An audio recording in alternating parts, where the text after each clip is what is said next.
जय हिंद दोस्तों, कैसे हैं आप लोग। तो आशा है आप लोग बहुत अच्छे होंगे।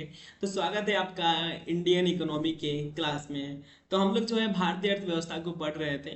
तो ये जो क्लास 11th की जो एनसीईआरटी है वो अपने आप में कंप्लीट अर्थव्यवस्था है। अगर इतना आप लोग पढ़ लेते हैं तो आपको अर्थव्यवस्था में बहुत कुछ ज़्यादा ढूंढ कर पढ़ने की जरूरत नहीं होगी। अगर आपको कुछ ज़रूरत होगी तो आप हमसे पूछ सकते हैं, अगर आपको ज़्यादा जरूरी है तो कुछ बैंकिंग वाले पार्ट हो गए, कुछ और एक दो पार्ट हो गया, तो वो चीज़ आपको पढ़ना होगा दूसरों मतलब थोड़ा सा एक्स्ट्रा। तो उसको भी मैं जैसे ही कंप्लीट होगा ये क्लास 11 की एनसीईआरटी, उसके बाद मैं आपको वो वाली क्लास आपको शुरू करा कर दे दूंगा, ठीक है। तो पहले आप इसको इतना कंप्लीट कर लीजिए, इसके बाद हम लोग वो वाली क्लासेस कर लेंगे, ठीक है। तो चलिए हम लोग इसका बैकग्राउंड तो पढ़ चुके हैं कि आज़ादी से पहले की जो हम लोग की अर्थव्यवस्था कैसी थी, तो उसको हम लोग देख चुके हैं। अब हम लोग को देखना है कि आखिर 1950 जब हम लोग की जब संविधान जब लागू होता है, उसके बाद से जब पहली आर्थिक मंदी आती है भारत में 1990 के दशक में, तो हम लोग उस समय की जो बीच की जो समय है, और हम लोग वो भी देखेंगे इसमें कि आखिर जो हम लोग की आर्थिक मंदी आ गई, आखिर वो क्यों आ गई। तो इसको इस पूरे चैप्टर को पढ़ेंगे तो आपको वो बातें समझ में आ जाएंगी, ठीक है। तो हम लोग चलते हैं। आज हम लोग क्या पढ़ रहे थे हम लोग पढ़ रहे थे पंचवर्षीय योजनाओं की लक्ष्य। आखिर जो जो 1950 से लेकर 1990 के बीच में जो पंचवर्षीय जो योजना लेकर आया गया, उनके लक्ष्य कौन कौन से थे। तो कल मैंने आपको बताया था कि इनके लक्ष्य जो है समृद्धि करना था देश की, आधुनिकीकरण बनाना था देश को, आत्मनिर्भर और समानता, यही चार लक्ष्य थे हमारे पंचवर्षीय योजना के, ठीक है। तो चलते हैं, हम लोग कुछ टॉपिक इसमें से समझ चुके हैं। तो आज हम लोग को देखना है आधुनिकीकरण, ठीक है। आखिर आधुनिकीकरण में हम लोग क्या चाहते थे, चलिए देखते हैं। तो हमारी जो है पंचवर्षीय योजनाओं के लक्ष्य में एक लक्ष्य ये भी था कि हमारे देश को आधुनिक बनाना है। तो आधुनिक बनाने के लिए क्या क्या कार्य किए गए तो आप लोग यहाँ से समझेंगे, ठीक है ना। तो ध्यान से समझिएगा। वस्तुओं और सेवाओं का उत्पादन बढ़ाने के लिए उत्पादकों को नई प्रौद्योगिकी अपनानी पड़ती है। आपको पता है कि जैसे कि मान लीजिए जो वस्तु है, जैसे कि आपको पता होगा कि लगभग 18वीं शताब्दी में क्या होता है, तो ब्रिटेन में औद्योगिक क्रांति हो चुकी थी, ठीक है। वहां पर लोग आधुनिक हो चुके थे। तो क्या होना चाहिए, तो आपको अगर वस्तुओं के मतलब जो है बढ़ाना है, उत्पादन बढ़ाना है, तो आपको जो है प्रौद्योगिकी चाहिए, टेक्नोलॉजी चाहिए चाहिए, ठीक ना।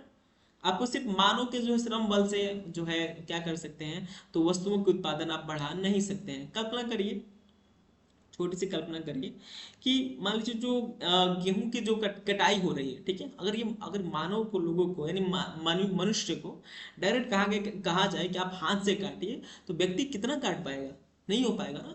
तो समय बहुत ज़्यादा लगेगा, इसमें बहुत ज़्यादा मतलब टाइम आपका कंज्यूमिंग बहुत ज़्यादा होगा। और प्रौद्योगिकी क्या करती है, तो प्रौद्योगिकी जो है, टेक्नोलॉजी जो हम लोगों की हो गई, जो प्रौद्योगिकी हो गई, कहीं ना कहीं हमारे समय को बचाती है, और हमारे समय को बचाने के लिए ही प्रौद्योगिकी की भी उपयोग होती है। तो आपको समझ में आ रहा होगा कि जो है किसी भी वस्तुओं का अगर उत्पादन बढ़ाना है, तो आपको नए नए मशीन की आवश्यकता होगा, मशीनीकरण जो है करना आवश्यक है। तभी आप किस जो है उत्पादन बढ़ा सकते हैं। कल्पना करिए एक और चीज से, अगर आप मान लीजिए बैंक में जा रहे हैं, तो बैंक में जो है एटीएम की जो सुविधा है वो क्या है, तो आधुनिकीकरण है कि नहीं है। अगर आधुनिकीकरण जब नहीं होगा तब अपने दादा परदादा से पूछिएगा, उस समय जो है बैंकों की हालत क्या होती थी और कितना ज्यादा काम होता था बैंकों के पास, ठीक है ना। आज आज आप जाते होंगे बैंक में, तो आपको जो है पासबुक की मशीन मिलती होगी। तो उसमें क्या मिलता है आपको, तो जो है पासबुक की पूरी आपको प्रिंट आउट देखने को मिल जाता है। लेकिन कल्पना करिए कि उस समय, उस दौर के जमाने में जब उसको पेन से लिखा जा रहा होगा, तो कितनी सारी समस्याएं होंगी। कभी गलत हो जाता होगा, किसी का डेटा जो है, कोई कभी चूहा खा लेगा तो कभी कुछ खा लेगा। ऐसा होता था कि नहीं होता था, होता होगा। लेकिन बदलाव हुआ, आधुनिकीकरण हुआ, तभी तो, यानी हमारे देश में आधुनिकीकरण हुआ है। समझ में आ रहा है आप लोगों को। तो उदाहरण के लिए किस जो आप देख सकते हैं, बहुत चीजें देखेंगे अब इसमें। तो उदाहरण के लिए क्या देखने को मिलता है कि जो किसान है वो पुराने बीजों के स्थान पर नई किस्म के बीजों का प्रयोग कर खेतों की पैदावार बढ़ा सकते हैं। अब देखिए, मान लीजिए आप अगर कृषि हैं, आप कृषि कृषक नहीं भी हो, अगर आप गांव से बिलोंग करते हैं, आपके पास 1 बीघा 2 बीघा जो भी खेत है, ठीक है, आप उसमें उपज आज भी कैसे बढ़ा सकते हैं, तो आपको नई नई बीज लेकर आना होगा। तो बीज कैसे बनी है, सब वो टेक्नोलॉजी द्वारा बनी है, प्रौद्योगिकीकरण की वजह से बनी है।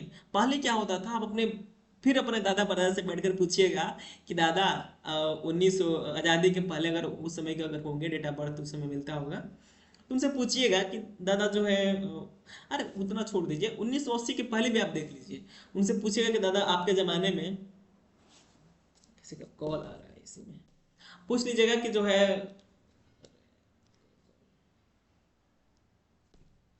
दादाजी से पूछिएगा कि दादाजी क्या जो इतना आज हम लोग जो है गेहूं की उपज कर पा रहे हैं, धान की उपज कर पा रहे हैं, क्या इतना पहले होता था?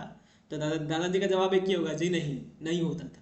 क्योंकि उस समय जो है हमारे हमारे देश में जो है कृषि सुधार नहीं हुए थे, कोई रिफॉर्म नहीं हुआ था, नया नया जो भी कुछ भी नहीं हुआ था। एक तो अंग्रेज और जमींदारों द्वारा इतना भूमि का जो है शोषण किया गया था, आप कल्पना भी नहीं कर सकते हैं। तो उस स्थिति में जो है हमारे देश में वो समस्याएं थी। तो क्या हुआ, इसमें प्रौद्योगिकी लेकर आई गई, और जो क्या किया गया, तो जो बीज है ना, बीज जो गेहूं के बीज हो गए, धान के बीज हो गए, इसको नए किस्म का लेकर आया गया, इसको थोड़ा सा और मॉडर्न मॉडर्न किया गया। फिर इसमें हम लोग देखेंगे आगे चलकर हरित क्रांति वो इसी का परिणाम है, ठीक ना। तो क्या होता है, तो फिर इसका प्रयोग करके आप आज भी क्या कर सकते हैं, अपने खेत का पैदावार बढ़ा सकते हैं। उसी प्रकार एक फैक्ट्री जो है नई मशीनों का प्रयोग करके उत्पादन बढ़ा सकती है, ठीक है।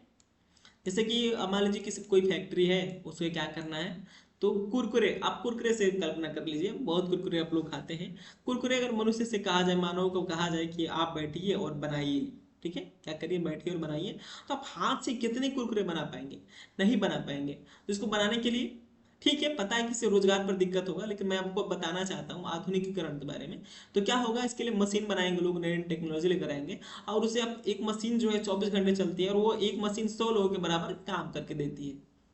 आप इसी तरह जो है जो कार और आप चलाते होंगे, बाइक उक चलाते हैं, तो किसका परिणाम है? आधुनिकीकरण का है, तकनीकी का ही जो है तकनीकी का ही जो है वो क्या है, तो परिणाम है। नहीं तो पहले हम लोग बैलगाड़ी पर भी चले हैं, ठीक ना।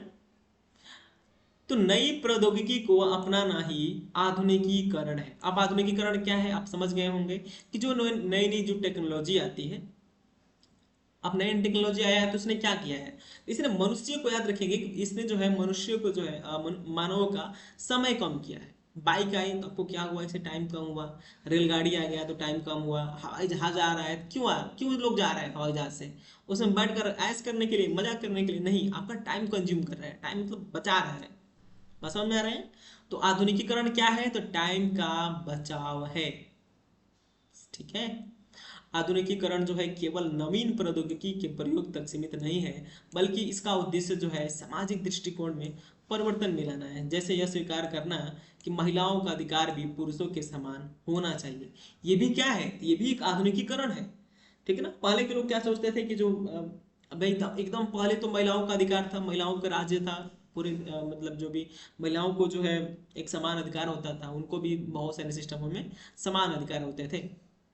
लेकिन बीच वाले जो पीरियड रहा है उसमें महिलाओं का अधिकार नहीं मिला है। लेकिन आज का जो आधुनिक जो विचार है उसमें महिलाओं को क्या किया जा रहा है, तो समान जो समानता का अधिकार दिया जा रहा है। भले ही कुछ लोग इसका दुरुपयोग कर रहे हैं, लेकिन उनको समझना चाहिए कि बहुत मुश्किल से मिला है, और ये अब हमारे हाथ से जाना नहीं चाहिए। तो बच्चियों को और लड़कियों को तो खासकर समझना चाहिए कि जो अधिकार हम लोग को जो भी मिल रहा है, इसको हम लोग जो है अपने हाथ से जाने नहीं देंगे, इसको अपने हाथ में रखेंगे। लेकिन लड़कियों में बहुत सारी कमी है, बहुत सारी, सोच नहीं सकते हैं, ठीक ना। वो एक जो है खान सर का वीडियो वायरल हुआ था, उसमें क्या, उसमें मतलब वो क्या बताने की कोशिश कर रहे हैं, वो बताने की कोशिश कर रहे थे कि जो एक लड़का होता है, लड़का वो क्या करता है, जॉब करता है, जॉब अप करके क्या करता है, एक बेरोजगार लड़के से शादी करता है। वो शादी करके अपने घर लेकर आता है, और वो फिर बता रहे थे कि आप जो है मतलब किस लड़की से पूछ रहे थे कि आप जो है मान लीजिए जॉब करती हैं, तो आप बेरोजगार लड़को शादी करेंगे? तो लड़की जाहिर सी बात है करेगी कि नहीं करेंगे, क्यों नहीं करना चाहिए, करना चाहिए। आप जॉब करिए ना, कि लड़की हैं तो आप जॉब करिए, बढ़िया अच्छे खासे जॉब करिए, बिजनेस करिए, और किसी बेरोजगार लड़के को शादी कर लीजिए भाई, जो अच्छा खासा थोड़ा पढ़ा लिखा हो। लड़के वाले तो यही करते हैं ना, लड़के भी तो यही करते हैं, ठीक है। अब वो क्या करेगा, तो आपकी बातें तो समझेगा, सुनेगा, आप अपने अनुसार रख सकते हैं। अब ऐसा नहीं कि आप उसको लाकर शोषण करिएगा, क्योंकि लड़के उतना शोषण नहीं करते हैं, कुछ लड़के, ठीक है। सब पर ये नियम लागू नहीं होते। तो बात समझ में आ रही है आपको कि क्या होना है, तो विचारों का भी आधुनिकीकरण होना है। यानी जो है जो महिलाओं का जो शोषण होता रहा है, इस महिलाओं के जो है इनके विचारों में भी थोड़ा परिवर्तन लाना जरूरी है। तो मतलब एक तरह से पुरुष और महिला को समान होना काफी जरूरी था। तो वो चीज़ आपको यहाँ पर देखने को मिलेगी। यानी जो है मतलब जो है जो सामाजिक दृष्टिकोण में भी क्या है, तो जो है आधुनिकीकरण होना भी आधुनिकीकरण, ठीक है ना। परंपरागत समाज में नारी का कार्य क्षेत्र घर की सीमाओं तक सीमित मान लिया जाता है।